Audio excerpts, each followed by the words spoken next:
আল্লাহ পাক আল্লাহ রাব্বুল আলামিন বলেন আফাহাসিবতুম আন্নামা খালাকনাকুম আবাসাও ওয়া আন্নাকুম ইলাইনা লা তুরজাউন। বান্দা পৃথিবীর জমিনে তুমি কি ভেবেছো?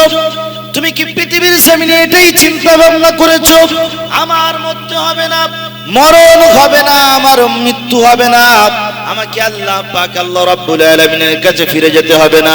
আল্লাহ পাক আল্লাহ রাব্বুল আলামিন বলে বান্দা তোমার ভিতরে যদি এইরকম ধারণা থাকে, তোমার ভিতরে যদি এইরকম চিন্তা ভাবনা থাকে, তোমার চিন্তাধারা ভুল, তোমার ধারণাই ভুল। আমি আল্লাহ পাক আল্লাহ রাব্বুল আলামিন মানুষকে যেমন করে তৈরি করেছে, আবার আমি আল্লাহ পাক আল্লাহ রাব্বুল আলামিন আমার ডাকের সাড়া দিয়ে আমার বান্দাকে আবার আমার দরবারে হাজির করব। আল্লাহ পাক আল্লাহ রাব্বুল আলামিন বলেন মিনহা খালাকনাকুম ওয়া ফিহা নুঈদুকুম ওয়া মিনহা নুখরিজুকুম তারাতান উখরা। আমি আল্লাহ আমার বান্দা এবং বান্দিকে এই জমিন দিয়ে সৃষ্টি করেছি, এই জমিন দিয়ে আমি আল্লাহ পাক আল্লাহ রাব্বুল আলামিন আমার বান্দাকে সৃষ্টি করেছি। আবার আমার বান্দা মারা যাওয়ার পরে এই জমিনের ভিতরে রাখা হবে। আবার আমি আল্লাহ পাক আল্লাহ রাব্বুল আলামিন আমার বান্দাকে এই জমিন থেকে জীবিত করব। আমার বান্দাকে জীবিত করে আমি আল্লাহ পাক আল্লাহ রাব্বুল আলামিন আমার কাঠগড়ায় দাঁড় করিয়ে আমার বান্দার হিসাব নেব। কাফের বেঈমান বেদিনরা যখন এই কথা শুনলো, মানুষ মারা যাওয়ার পরে আবার মানুষকে জীবিত করা হবে, আবার মানুষকে তোলা হবে, তারা চিন্তা ভাবনা করে বলল এটা কোনোদিন সম্ভব নয়। কারণ মাটির খাসিয়াত হলো মাটির ভিতরে যখন কোনো জিনিস রাখা হয়, মাটির ভিতরে যখন কোনো জিনিস দেওয়া হয়, মাটি নিজের সঙ্গে মিশ্রণ করে নেয়, মাটি নিজের সঙ্গে মিশিয়ে নেয়। আপনি কাঠ রাখবেন, লোহা রাখবেন, যে কোনো জিনিস রাখবেন, 1-2 বছর পরে যাওয়ার পরে আপনি সেই জায়গায় খুলে দেখবেন যে কাঠটা রেখেছিলেন ও কাঠটাও মাটির সঙ্গে মিশে গিয়েছে। হয় কি হয় না? তো কাফের বেঈমান বেদিনদের সামনে যখন বলা হলো যে মানুষ মারা যাওয়ার পরে আবার মানুষকে জীবিত করা হবে, জীবিত করে মানুষকে হিসাব নেওয়া হবে, তো তারা বলল মানুষ মারা যাওয়ার পরে মানুষ তো মাটির সঙ্গে মিশ্রণ হয়ে যাবে, মানুষ তো মাটির সঙ্গে মিশে যাবে, আবার কেমন করে জীবিত করবে? আল্লাহ পাক আল্লাহ রাব্বুল আলামিন কাফের বেঈমান বেদিনদের এই প্রশ্নের জবাব কোরআনের ভিতরে দিয়েছেন আর তাদেরকে বুঝিয়ে দিয়েছেন যে আমি আল্লাহ পাক আল্লাহ রাব্বুল আলামিন আবার কেমন করে মানুষকে মাটি থেকে জীবিত করে তুলব। আল্লাহ পাক আল্লাহ রাব্বুল আলামিন বলেন চৈত্র বৈশাখ মাস যখন হয় জমিনগুলো ফেটে চৌচির হয়ে যায়, আমি আল্লাহ পাক আল্লাহ রাব্বুল আলামিন আমার রহমতি পানি দিয়ে আমি আল্লাহ পাক আল্লাহ রাব্বুল আলামিন জমিনটাকে নরম করে দিই। এরপরে আমি আমার বান্দা বান্দীদেরকে ঘোষণা করে দিয়ে এলান করে দিয়ে আমার বান্দা বান্দীরা জমিনের মধ্যে হাল চালিয়ে দাও। আমার বান্দা বান্দীরা জমিনের উপরে হাল চালানোর পরে এরপর আমার বান্দা এবং বান্দি জমিনের উপরে বীজ বপন করে, বীজ ছড়িয়ে দেয়, ময়দা হয়ে গেল, সব কিছু যখন কমপ্লিট হয়ে গেল, জমিনের মধ্যে দানা ছড়িয়ে দিল, বিভিন্ন রকম শাকের দানা, ধান, যে কোনো কিছু ছড়িয়ে দিল। আমি আল্লাহ পাক আল্লাহ রাব্বুল আলামিন জমিনকে বলে দিলাম, জমিন খবরদার আমার বান্দা রিজিকের জন্য, নিজের রিজিকের জন্য দানা জমিনে ছড়িয়েছে, খবরদার জমিন তুমি আমার বান্দার দানাকে খাবে না। যদি আমার বান্দার দানাগুলো খেয়ে নাও, আমি আল্লাহ পাক আল্লাহ রাব্বুল আলামিন কিয়ামতের দিন জমিন তোমার কাছ থেকে আমি হিসাব নেব। তো আল্লাহ পাক আল্লাহ রাব্বুল আলামিন বলে বান্দা মুর্দা জমিন যেটা পেটে চৌচির হয়ে গিয়েছিল, মরে গিয়েছিল, যার মধ্যে দানা ফেললে দানা আবার গাছ হয়ে উঠবে এমন শক্তি ছিল না, আমি আল্লাহ পাক আল্লাহ রাব্বুল আলামিন আমার রহমতি পানি দিয়ে বর্ষণ করে বিভিন্ন রকম ভাবে আমার বান্দা জমিনকে নরম করলো। আমি আল্লাহ পাক আল্লাহ রাব্বুল আলামিন মুর্দা জমিনকে জিন্দা করে ওই মুর্দা জমিন থেকে আমি আল্লাহ গাছ তৈরি করে দিয়েছি। জোরে বলুন না সুবহানাল্লাহ। এরপর আল্লাহ পাক আল্লাহ রাব্বুল আলামিন বলে বান্দা দেখো ওয়ানাজ্জালনা মিনাস সামাই মা'আম মুবারাকান ফাআনবাতনা বিহি জান্নাতিন ওয়া হাব্বাল হাসীদ। আমি আল্লাহ পাক আল্লাহ রাব্বুল আলামিন মুর্দা জমিন থেকে গাছ তৈরি করে দেখিয়ে দিলাম। এরকম আমার বান্দা এবং বান্দিকে যখন কবরের ভিতরে রাখা হবে, আমার বান্দা বান্দিকে কবরের ভিতরে রাখার পরে মাটি নিজের সঙ্গে মিশ্রণ করে নেবে। এরপর আমি আল্লাহ পাক আল্লাহ রাব্বুল আলামিন, আমি যেমন আমার বান্দার কোনো অস্তিত্ব ছিল না, কোনো কিছুই ছিল না, আমি আল্লাহ পাক আল্লাহ রাব্বুল আলামিন এক ফোঁটা নাপাক পানি দিয়ে আমার বান্দা এবং বান্দিকে যেমন পৃথিবীর জমিনে তৈরি করেছি, সৃজন করেছি, সৃষ্টি করেছি, এই রকম ভাবে আমি আল্লাহ পাক আল্লাহ রাব্বুল আলামিন যদি তৈরি করতে পারি, সৃষ্টি করতে পারি, আমি আল্লাহ আমার বান্দা এবং বান্দি মারা যাওয়ার পরে কেন আমি আল্লাহ পাক আল্লাহ রাব্বুল আলামিন আমার বান্দা এবং বান্দিকে তুলতে পারবো না? আল্লাহ পাক আল্লাহ রাব্বুল আলামিন বলে, বান্দা পৃথিবীর জমিনে তোমাকে মরতে হবে, মরণ তোমার পিছনে লেগে আছে, মরণ তোমাকে কোনো দিনের জন্য ছাড়বে না। আল্লাহ পাক আল্লাহ রাব্বুল আলামিন বলেন, কুল ইয়াতাওয়াফাকুম মালাকুল মাউতিল্লাযী উকিলা বিকুম সুম্মা ইলা রাব্বিকুম তুরজাউন। 24 ঘন্টা একজন ফেরেশতা তোমার পিছনে লেগে আছে, তোমার পিছনে 24 ঘন্টা একজন ফেরেশতা মোতায়েন করা আছে। তোমার যখন মৃত্যুর সময় হয়ে যাবে, মৃত্যুর টাইম হয়ে যাবে, তুমি তোমার জায়গা জমির দলিল তোমার বিবিকে, তোমার বাচ্চাকে, তোমার আত্মীয় স্বজনকে কাউকে বোঝানোর টাইম পাবে না। মালাকুল মাউতের টাইম হয়ে গেলে যে অবস্থায় যেখানে থাকো না কেন, মালাকুল মাউত তোমার জান কবজ করে নিয়ে চলে আসবে। আল্লাহ পাক আল্লাহ রাব্বুল আলামিন বলে, বান্দা পৃথিবীর জমিনে তুমি যেখানে থাকো না কেন, যেখানে যাও না কেন, আমার মালাকুল মাউত সেখানে পৌঁছে যাবে। তুমি যদি মৃত্যুর ভয়ে মহাশূন্যের ভিতরে চলে যাও, আমার মালাকুল মাউত সেখানে পৌঁছে যাবে। তুমি যদি মৃত্যুর ভয়ে সমুদ্রের গভীর গহনে চলে যাও, সেখানেও চলে যাবে।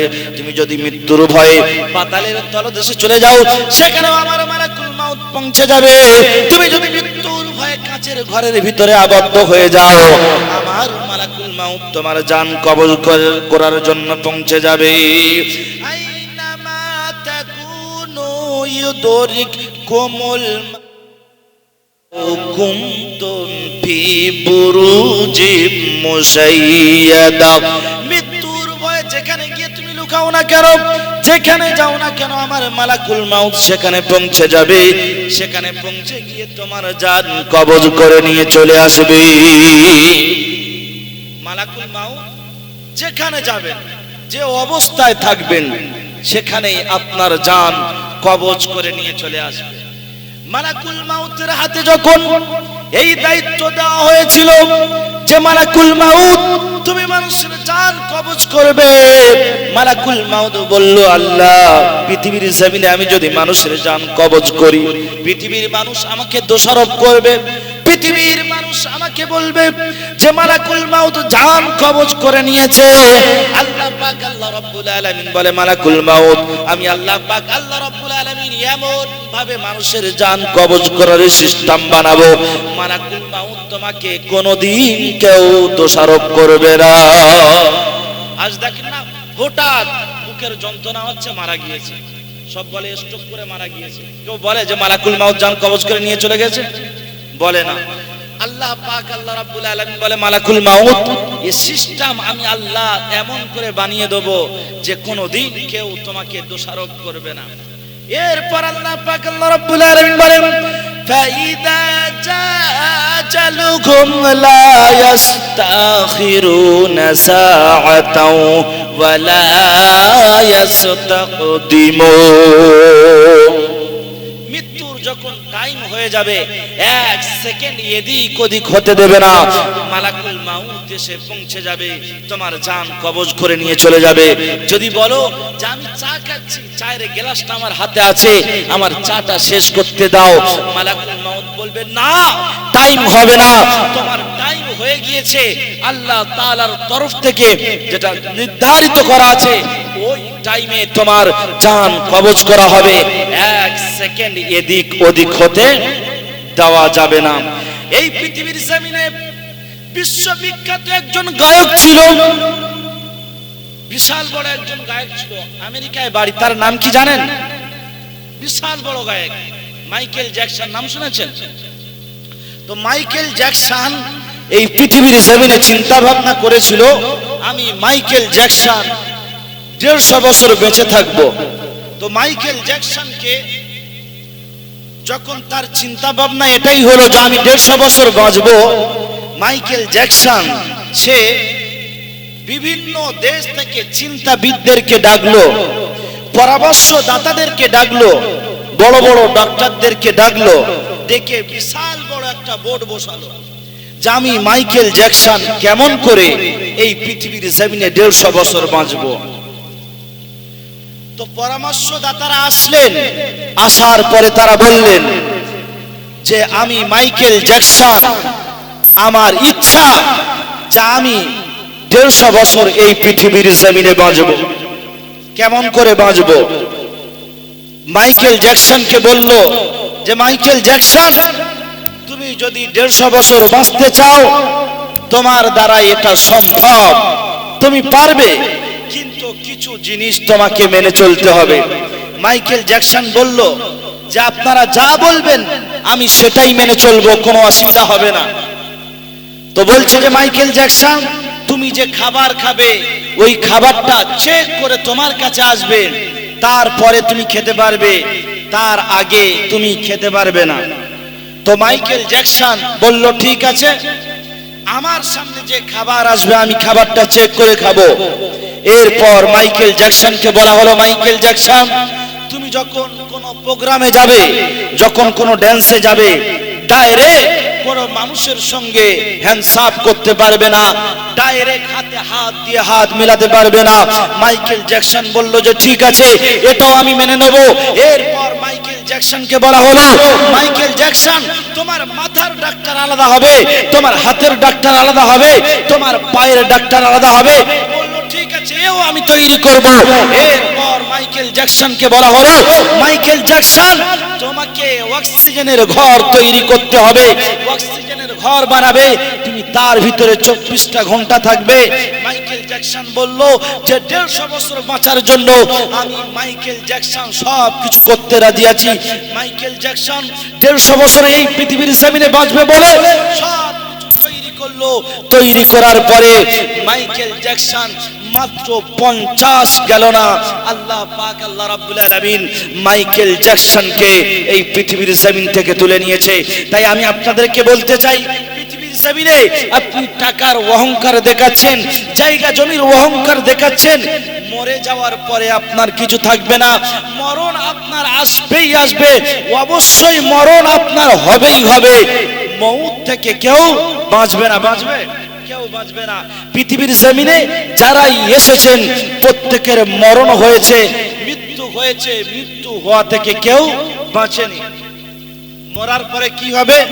আল্লাহ পাক আল্লাহ রাব্বুল আলামিন বলে, বান্দা মরার পরে আমি আল্লাহ পাক আল্লাহ রাব্বুল আলামিন আমার বান্দাকে তুলবো, আর বান্দাকে তুলে আমি আল্লাহ।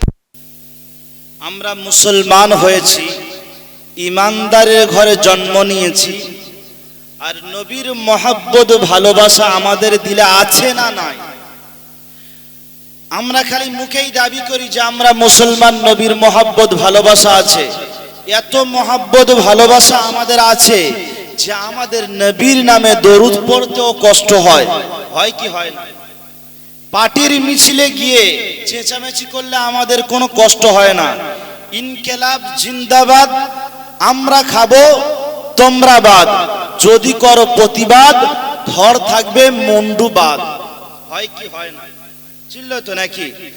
পার্টির মিছিলে গিয়ে মুসলমানের ছানার গোলার কত আওয়াজ আছে দেখিয়ে দেয়, কিন্তু সুন্দর বাগানে জান্নাতি মজলিসে বসে নবীর নামে দরুদ পড়তে কষ্ট হয়। ঠিক বলছি না ভুল বলছি?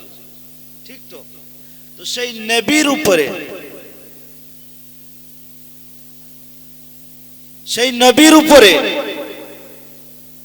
আপনাদের মসজিদে নয় তো, উচ্চ আওয়াজে, উচ্চ কণ্ঠে সর্বপ্রকার দুর্বলতা, অলসতা ছেড়ে দিয়ে একবার জোশে দরুদ পড়েন, আল্লাহুম্মা সাল্লি আলা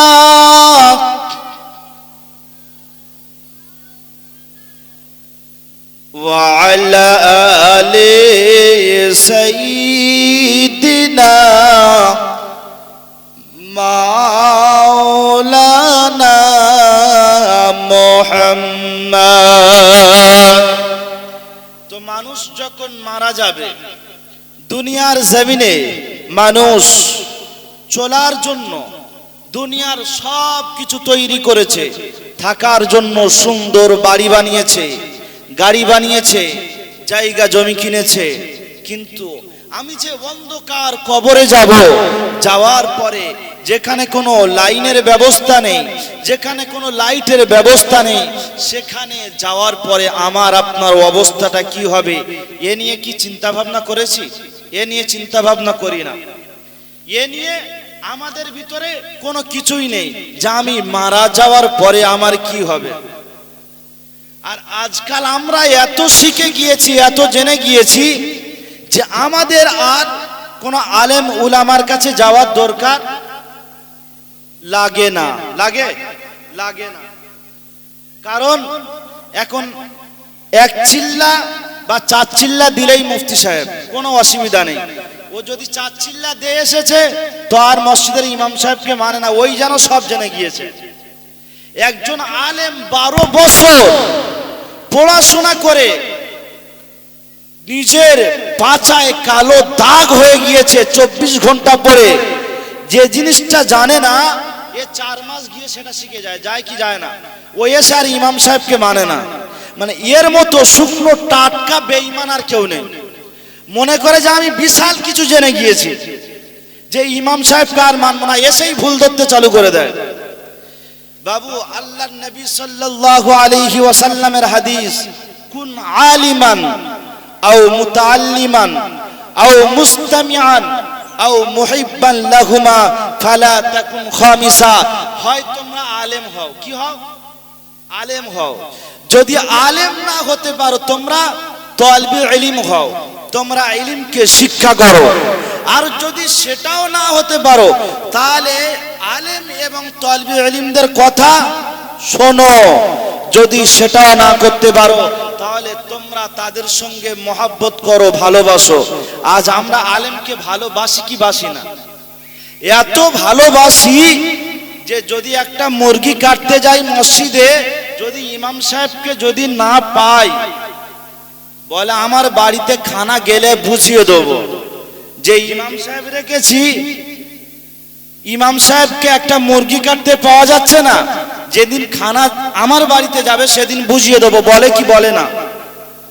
আজকাল মসজিদের ইমাম সাহেব নেবে, হাফেজ হতে হবে, মাওলানা হতে হবে, মুফতি হতে হবে, কারি হতে হবে, দেখতে শুনতে ভালো হতে হবে, বয়স বেশি হতে হবে, বিয়েওয়ালা হতে হবে।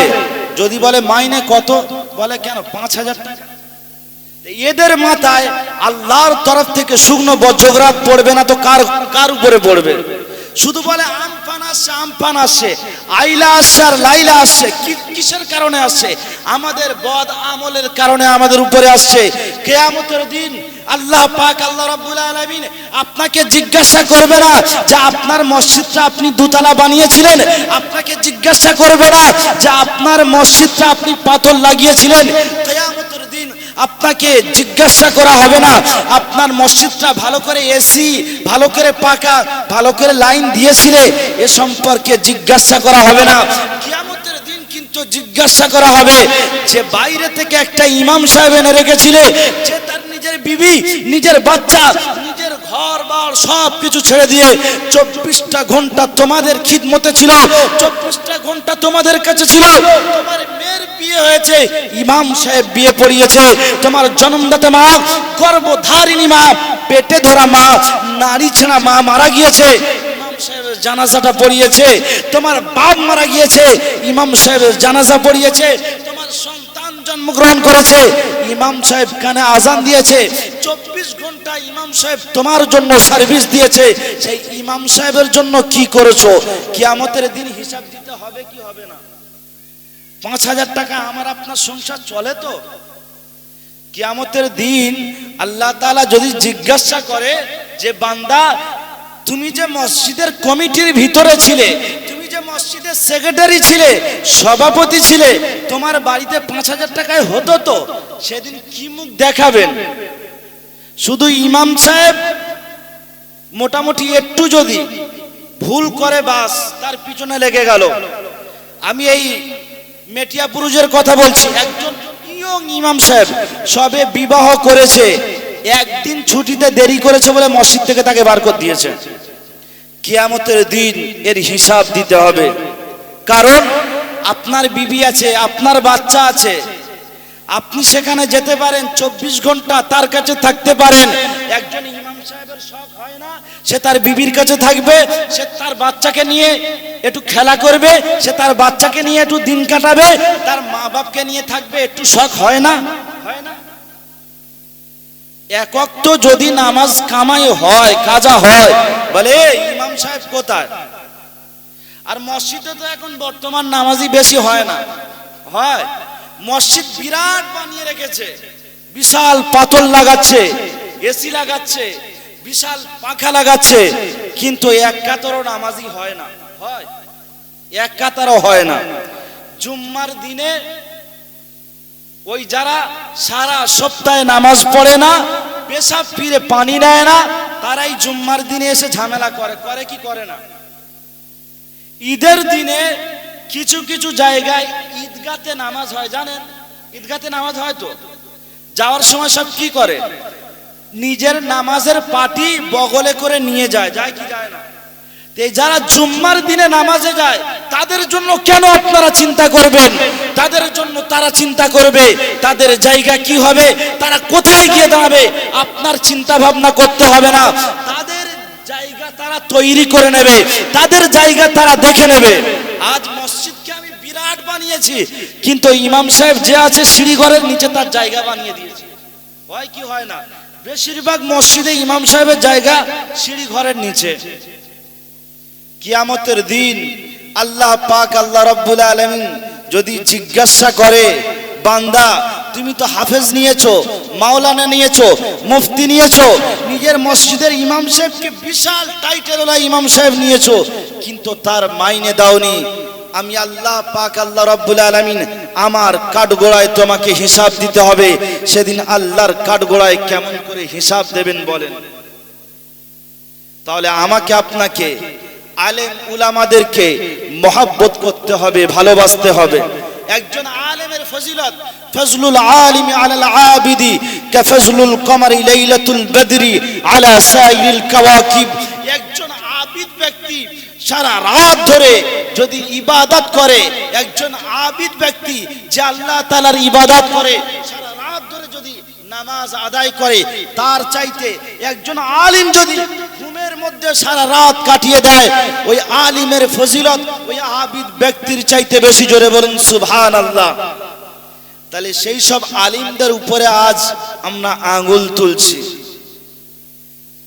সেই সব আলিমদেরকে আজ আমরা উল্টো পাল্টা বলছি।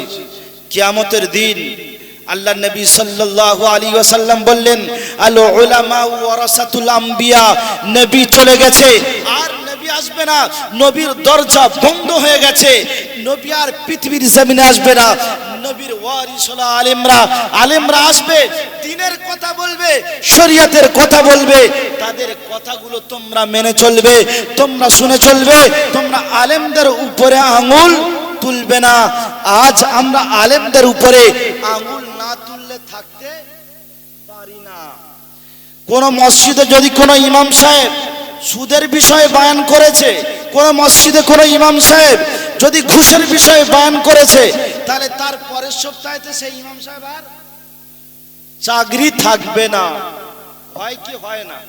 হ্যাঁ, এখন প্রত্যেকটা ঘরে প্রায় সুদ ঢুকে গিয়েছে। গিয়েছে কি যায়নি? বলছে যে ইমাম সাহেব আগে থাকতে বলে দেয় যে ইমাম সাহেব এখানে সুদ ঘুষের বিষয় চলবে না, এখানে সুদ ঘুষের বিষয় বয়ান চলবে না। উলামাদেরকে বলতে দেন, হক কথা বলতে দেন, আলেমদেরকে হক কথা বলতে দেন। আলেমরা যদি হক কথা না বলে, কারাই হক কথা বলবে? আলেমরা তাদের জবানকে যদি আপনারা বন্ধ করে দেন, দেখুন দুনিয়ার জমিনে আপনার টাকার জোরে, পয়সার জোরে, ক্ষমতার জোরে, প্রশাসনের জোরে আপনি আলেমদের আপনার জবানকে বন্ধ করে দিয়েছেন, কিন্তু কিয়ামতের দিন আল্লাহ তাআলা আপনার জবান বন্ধ করে আপনার পায়ের জবান খুলে দেবে, আপনার হাতের জবান খুলে দেবে। আল ইয়াউমা নাখতিমু আলা আফওয়াহিহিম ওয়া তুকাল্লিমুনা আইদিহিম ওয়া তাশহাদু আরজুলুহুম বিমা কানু ইয়াকসিবুন। সেদিন বান্দার মুখের মধ্যে মোহর লাগিয়ে দেওয়া হবে, তার হাত কথা বলবে, পা কথা বলবে, তার অঙ্গ প্রত্যঙ্গ কথা বলবে, সেদিন তার অঙ্গ প্রত্যঙ্গ কথা বলবে, হিসাব দিতে হবে, তারপরে আপনার বেড়া পার হবে। তো সেদিন আপনি কিভাবে মুখ দেখাবেন? ইমাম সাহেবদেরকে বলতে দেন আমার বাড়িতে সুদ চলবে, আমার বাড়িতে ঘুষ চলবে, ইমাম সাহেব কেন বলতে পারবে না? তাদেরকে হক কথা বলতে দেন, তারা সমাজকে ঠিক করবে। তারা যদি হক কথা না বলে, কারাই হক কথা বলবে? আজ পৃথিবীর জমিনে দেখুন, এত বড় একটা কোরআনের মজলিস, এত বড় একটা কোরআনের বাগান সাজানো হয়েছে, সেখানে মানুষ নেই। যদি এটা কোনো ড্যান্স হাঙ্গামের মজলিস হতো, তাহলে মানুষের জায়গা দেওয়া যেত? মানুষের জায়গা দেওয়া যেত না। এটা যদি কোনো মন মাতানো যদি মঞ্চে হতো, মহিলা গজল শিল্পী যদি আনতো দু চারটে, জন যুবক ছেলেদের কি বাইরে পাওয়া যেত? আর সব এখানে এসে জমা হতো, হতো কি হতো না? হ্যাঁ, তাহলে এটা কোনো মন মাতানো জায়গা নয়, তাই এখানে আসছে না। আমার জন যুবক বন্ধু, পৃথিবীর জমিনে তোমাকে বুঝে আসবে না। যেদিন তোমার চোখ বন্ধ হয়ে যাবে, যেদিন মসজিদের মাইক থেকে এলান হবে অমুকের ছেলে উমুক মারা গিয়েছে, তার জানাজার নামাজ হবে জোহরের পরে, সেদিন তোমার চোখ খুলবে, সেদিন তোমার বুঝে আসবে, হায় রে, পৃথিবীর জমিনে আমি যদি নামাজ আদায় করতাম, পৃথিবীর জমিনে আমি যদি রোজা করতাম, পৃথিবীর জমিনে আমি যদি ইমাম সাহেবদের কথা মেনে চলতাম, পৃথিবীর জমিনে যদি আমি আলেমদের কথা মেনে চলতাম, তাহলে আজ আমার এই অবস্থা হতো না। মানুষকে যখন মারা যাবে, গোসল দেওয়ার পরে মানুষকে কাফন দাফন পরিয়ে মানুষকে জানাজার ময়দানে নিয়ে যাওয়া হবে, জানাজার ময়দানে নিয়ে যাওয়ার পরে সে চিন্তা ভাবনা করবে, আমার সাথে তো অনেক জন আছে, অনেক জন যাবে। জানাজার নামাজ যখন পড়ানো হয়ে যাবে, এরপর তাকে নিয়ে যখন কবরস্থানের কাছে গিয়ে দুজন ব্যক্তি, একজন যখন মাথার ধারে লাগবে আর একজন যখন পায়ের ধারে লাগবে, সে চিন্তা ভাবনা করবে, হায় রে, পৃথিবীর জমিনে আমি আমার বিবির জন্য, আমি আমার বাচ্চার জন্য, আত্মীয় স্বজনের জন্য, পাড়া প্রতিবেশীর জন্য এত কিছু করলাম, আজ কেউ নেই, মাত্র দুজন। আবার ওই দুজন ব্যক্তি কবরে শুইয়ে দিয়ে যখন আবার কবর থেকে একজন একজন করে উঠে যাবে, সে চিন্তা ভাবনা করবে, হায় রে, পৃথিবীর জমিনে আমি কি করলাম? পৃথিবীর জমিনে সব হারিয়ে দিয়েছি, পৃথিবীর জমিনে সব কিছু করেছি, কবরের জন্য কিছু তৈরি করলাম না। পৃথিবীর জমিনে যাদের জন্য সব কিছু করলাম, আজ তারা আমাকে ছেড়ে চলে যাচ্ছে, আজ তারা আমাকে ছেড়ে দিচ্ছে, আমার কবরের ভিতরে কেউ রইল না, আমার কবরের ভিতরে কেউ থাকলো না। সেদিন বন্ধু, আপনার হিসাব আপনাকেই দিতে হবে, আপনার হিসাব অন্য কেউ দেবে না। তাই আল্লাহ পাক, আল্লাহ রাব্বুল আলামিন কোরআনুল কারীমের মধ্যে বলছেন, ইয়াউমা ইয়াফিরুল মারউ মিন আখিহি ওয়া উম্মিহি ওয়া আবিহি ওয়া সাহিবাতিহি ওয়া বানিহি। পৃথিবীর জমিনে তোমার বিবি, তোমার বাচ্চা, তোমার আত্মীয় স্বজন সবাই ছিল, কবরে তোমার বিবিকে তুমি খুঁজে পাবে না, তোমার বাচ্চাকে তুমি খুঁজে পাবে না। সেদিন একটা নেকির জন্য বিবির কাছে মানুষ ছুটে যাবে আর বলবে, বিবি, পৃথিবীর জমিনে তোমার সুখ শান্তির জন্য, তোমার আয়েশ আরামের জন্য গাড়ি করেছিলাম, বাড়ি কিনেছিলাম, জায়গা জমি কিনেছিলাম, তুমি যখন যা বলেছিলে এনে দিয়েছিলাম, তুমি যখনই শপিং করতে চেয়েছিলে, তোমাকে নিয়ে কলকাতায় চলে গিয়েছিলাম, ডায়মন্ড হারবারে চলে গিয়েছিলাম, বারাইপুরে চলে গিয়েছিলাম, পৃথিবীর জমিনে তোমার সব শখ আমি পালন করে দিয়েছি, তোমার জন্য মাথার ঘাম পায়ে ফেলে আমি টাকা পয়সা রোজগার করে তোমার হাতে তুলে দিয়েছি, আল্লাহর হুকুমের নাফরমানি করেছি, আজ আমার একটা নাকি কম পড়ে গিয়েছে, বিবি দাও। সেদিন বিবি বলবে, পৃথিবীর জমিনে আমার কোনো স্বামী ছিল না। বাচ্চাকে বলবে, বাচ্চা, পৃথিবীর জমিনে তোমার কষ্ট হলে আমি থাকতে পারতাম না, তোমার জন্য আমি সব কিছু করেছি, তোমার ভবিষ্যৎ গড়ে দিয়েছি, আজ আমি তোমার পিতা, একটা নাকি কম পড়ে গিয়েছে, একটা নাকি দাও। কিয়ামতের দিন তোমার বাচ্চা বলবে যে পৃথিবীর জমিনে আমার কোনো বাপ ছিল না। লান তানফাকুম আরহামুকুম ওয়ালা আওলাদুকুম ইয়াউমাল কিয়ামা। তোমার বিবি, তোমার বাচ্চা, তোমার আত্মীয় স্বজন কিয়ামতের দিন আল্লাহ পাক আল্লাহ রাব্বুল আলামিনের দরবারে কেউ কোনো কাজে আসবে না। পৃথিবীর জমিনে তুমি নিজেই যে আমল করে যাবে, নিজে যেটাই করবে সেটাই থাকবে, আর কিছু থাকবে না। আমার বাপজি শোনাচ্ছেন মুসলমান ভাইয়েরা, পৃথিবীর জমিন থেকে যাওয়ার আগে আগে আল্লাহর হাবিব মুহাম্মদুর রাসূলুল্লাহ সাল্লাল্লাহু আলাইহি ওয়াসাল্লাম বললেন, ওই ব্যক্তি হলো সবথেকে বুদ্ধিমান, দুনিয়ার জমিনে থাকা অবস্থায় কবরের তৈয়ারি করে নিল, ওই হলো সবথেকে বুদ্ধিমান। আর পৃথিবীর জমিনে ওই হলো সবথেকে বোকা, দুনিয়ার জমিনে থাকা অবস্থায় কবরের তৈয়ারি করলো না। আমার বাপজি শোনাচ্ছেন মুসলমান ভাইয়েরা, মানুষ যখন কবরের ভিতরে যাবে আল্লাহ পাক আল্লাহ রাব্বুল আলামিন বলবে যে আমার বান্দার গোলার মধ্যে তার আমলনামা ঝুলিয়ে দাও।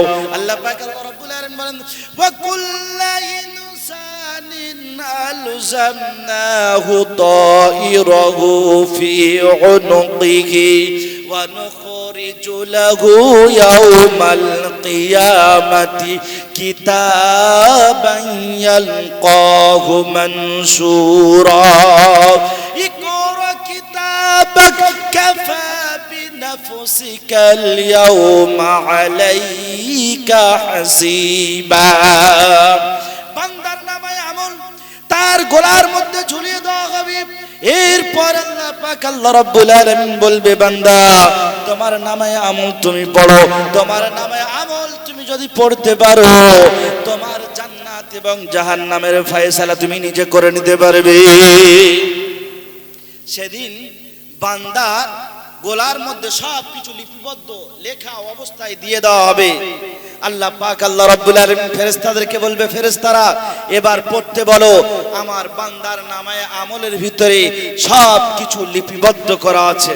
সেদিন সে তার নিজের ফয়সালা করে নিতে পারবে, কারণ তার ভিতরে লেখা আছে সে শিশু বয়সে কি করেছে, যৌবনকালে কি করেছে, বৃদ্ধা বয়সে কি করেছে, সবকিছু ওই খাতার ভিতরে লিপিবদ্ধ করা আছে, লেখা আছে। আল্লাহ পাক আল্লাহ রাব্বুল আলামিন বলবে, বান্দা তোমার ফয়সালা তুমি নিজেই করে নাও। সেদিন নিজের ফয়সালা নিজে করে নিতে পারবে। তো আমাকে আপনাকে তাই পৃথিবীর জমিন থেকে যাওয়ার আগে আগে আমাকে আপনাকে কবরের তৈয়ারি করে নিয়ে এখান থেকে যেতে হবে, তবেই আমি আপনি বুদ্ধিমান হতে পারবো। দেখুন, আমি আপনি আমার আপনার মা বাপের কবরের ধারে কবার গিয়েছি?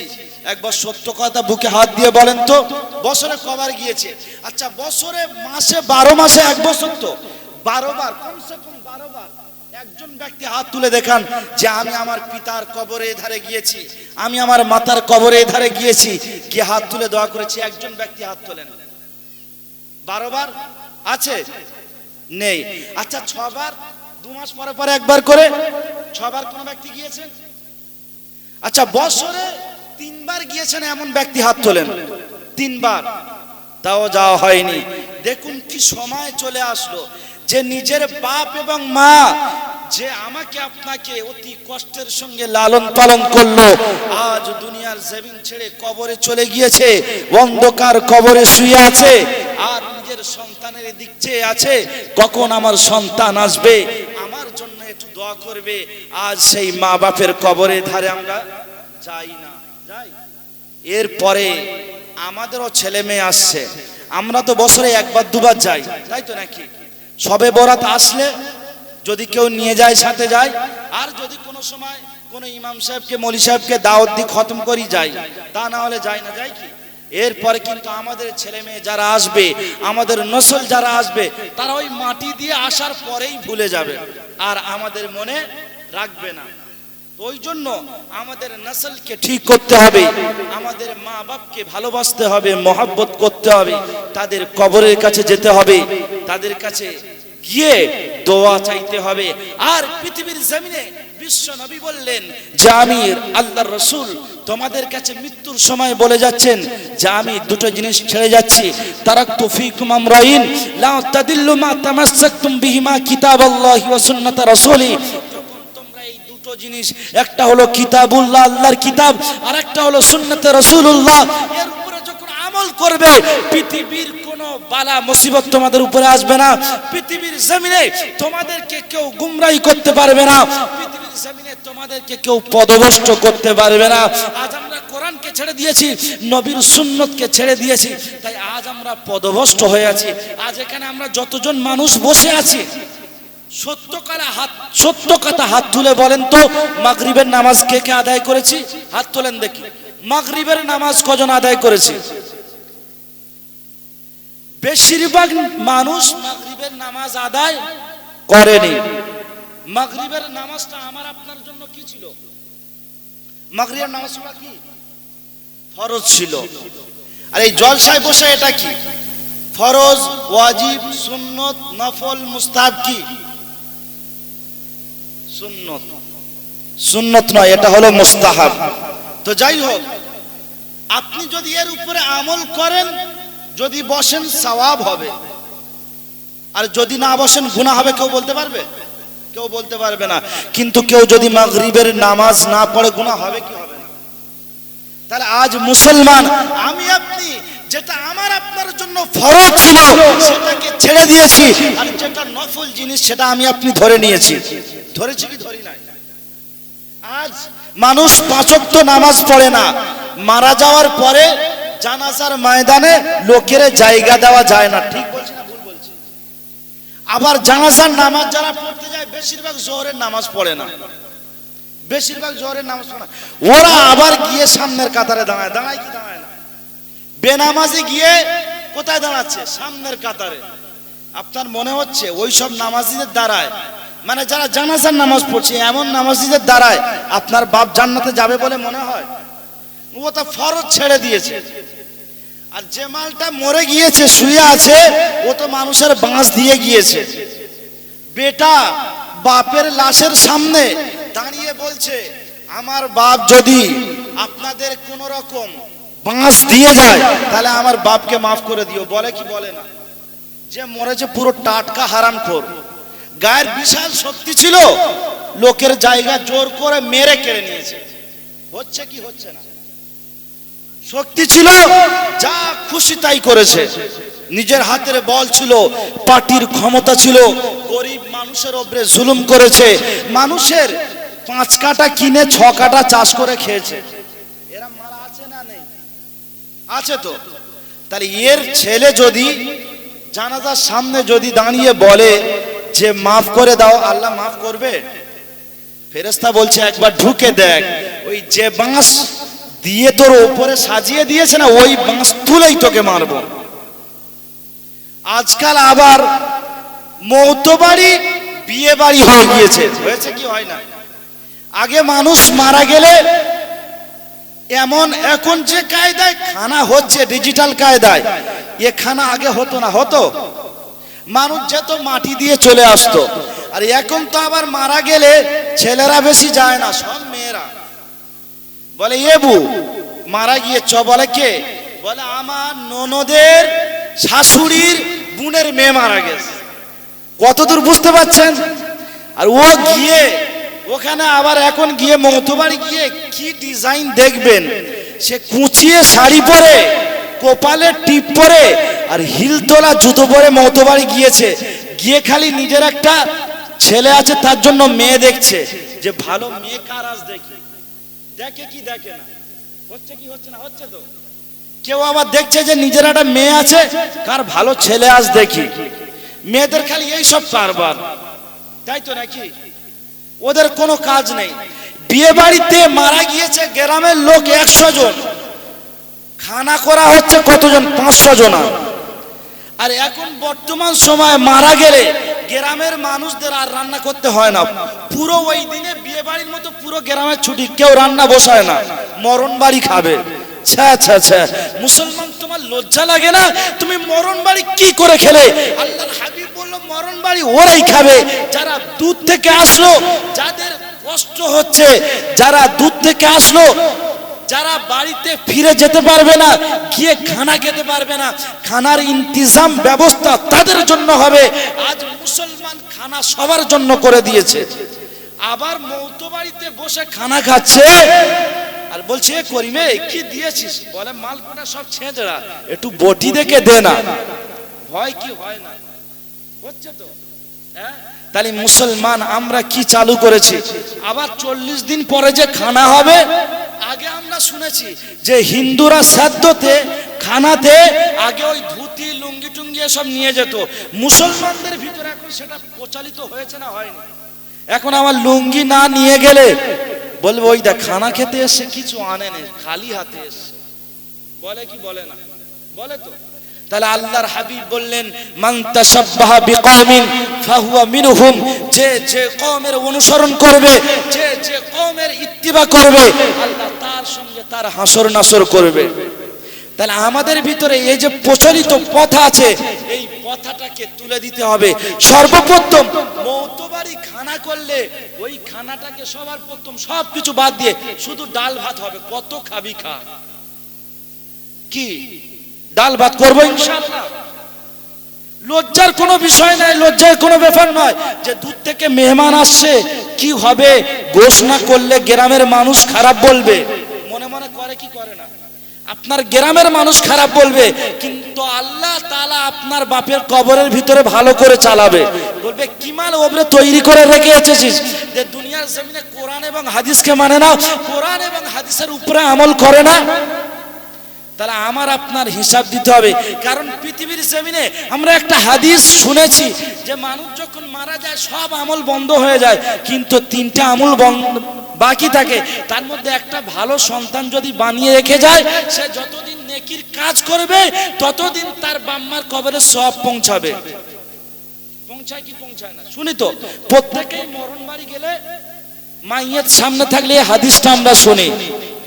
তার বিপরীত আছে, আপনি আপনার ছেলেকে মদখোর, গাঁজাখোর, তাড়িখোর, জুয়াখোর, চুল্লুখোর, জেনাখোর বানিয়ে যাবেন, কবরে শুয়ে শুয়ে এ যা করবে সেগুলোও পাবেন, অসুবিধা নেই। তো ওই জন্য যে প্রোডাক্ট তৈরি করে যাবেন সাবধানে চিন্তা ভাবনা করে যাবেন যে আমি কি যন্ত্র বানিয়ে যাচ্ছি, নাহলে কবরে শুলেই বুঝতে পারবেন। আজকাল তো আবার এমন সময় হয়ে গিয়েছে যে বর্তমান বিয়ে বাড়িতে আমাদের সমাজের মূল গোড়া হলো খারাপ হয়ে গিয়েছে। কোথা থেকে? যে আমরা বিয়ে বাড়িতে বর্তমান দাবি করতে চালু করেছি, দাবি করতে চালু করেছি, করি নাই। যার যেসব মানে পুরুষের 4-5টা করে মেয়ে আছে, তাদের আজ চোখের ঘুম হারাম হয়ে গেছে, গেছে কি যায়নি। কিসের জন্য? আজ যারা ছেলের বাপ হয়েছে, যা আমি 2টো এঁড়ে গরু তৈরি করেছি, বহু টাকা খরচা করে বিয়ের সময় মেয়ের বাপের কাছ থেকে গোলা কেটে টাকাটা আদায় করে নেবো, আছে কি নেই?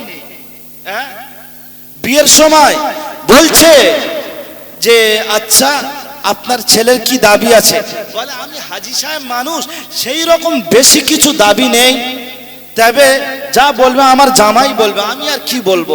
বড় জামাই বলছে বেশি কিছু লাগবে না, 50,000 টাকা দিলে হবে, কারণ আমরা তো হারামখোর মাল, কটা আসবো এসে আমরা বোনাইরা আনন্দ ফুর্তি করতে হবে না বিয়ের দিনে। বিয়ের দিনে সবচেয়ে হারামি কারা হয় জানেন? বরের বোনাইরা। গোশ খেয়ে দাঁত থেকে গোশ ছাড়াচ্ছে আর বলছে জানিস, বলে গোশ সেদ্ধ হয় না, কি হারামখোর। আচ্ছা এই যে গোশ শরিয়াতে হলো বরযাত্রী, হলো সুন্নাতে শয়তান, আর ওলিমা হলো সুন্নাতে রসুল। আল্লাহর হাবিব বললেন তোমরা ওলিমা করো। আজ মুসলমান আমরা ওলিমাকে ছেড়ে দিয়েছি আর সুন্নতে শয়তানকে ধরে নিয়েছি। বরযাত্রী আবার 50 জন বলে 80 জন, হয় কি হয় না? একদম শিওর আসবে 50 জন বলে 80 জন। আর আমরা মৌলবীরা বিয়ে পড়াতে গিয়ে সবার প্রথম জিজ্ঞাসা করি যে দেনমোহর কত। যে বিয়ে করতে গিয়েছে ওই এমন জুব্বা, এমন জামার, এমন পাঞ্জাবি পরে গিয়েছে যে ওর মতো ফেরেশতা আর ওই মজলিসে কেউ নেই, কিন্তু ও যে বোতল বাহিনীর সর্দার কেউ জানে না। বোতল বাহিনী মানে বুঝতে পেরেছেন তো? কি বলেন তো? মদ খায় গো, মদ। মাঝে সাঝে বাংলা টেনেই ঘরে শুয়ে পড়ে, কেউ বোঝে না। তো শাশুড়ি দূর থেকে দেখে মনে মনে করছে, আল্লাহ জামাই একখান পেয়েছি, একদম পুরো বড় পীর সাহেবের চাস্তো ভাই। 3 দিন পরে যখন ঘুরে এসছে, মাল দাঁড়িয়ে এদিক থেকে চেঁচেছে, এদিক থেকে ও চেঁচেছে, মুখে কোনো কিছুই নেই। মেয়েকে বলছে, হ্যাঁ মেয়ে, জামাইকে আনলি না? বলে এটা কে? বলে ও সর্বনাশ, এ তো পুরো শয়তানের খালাতো ভাই। বিয়ের দিনে এ যে সাজ যে কায়দায় সেজেছিল, আমি মনে করেছিলাম এ তো ফেরেশতা, এখন তো দেখছি পুরো 1 নাম্বার শয়তান। আর বিয়ের দিনে এরা এমন কায়দায় মুখে রুমাল দিয়ে বসে যেন এদের মুখের সঙ্গে ফেভিকুইক লাগানো আছে। আর এদেরকে ফেরেশতা কথা বলতে মানা করেছে, একটাও কথা বলে না, যেন বোবা, ও কথা বলতে পারে না, হা করে উত্তর দেয়, ঠিক কিনা বলেন? আর আমরা তো জিজ্ঞাসা করি দেনমোহর কত, তো সাইড থেকে দুটো চামচা উঠে বলে 1000 টাকা বাঁধো, 1000 টাকা। বেয়াদব, চামড়া গুড়িয়ে দেবো। ইসলামকে নিয়ে তুমি খেলা করতে চালু করেছো, শরিয়াতকে নিয়ে তুমি খেলতে চালু করেছো।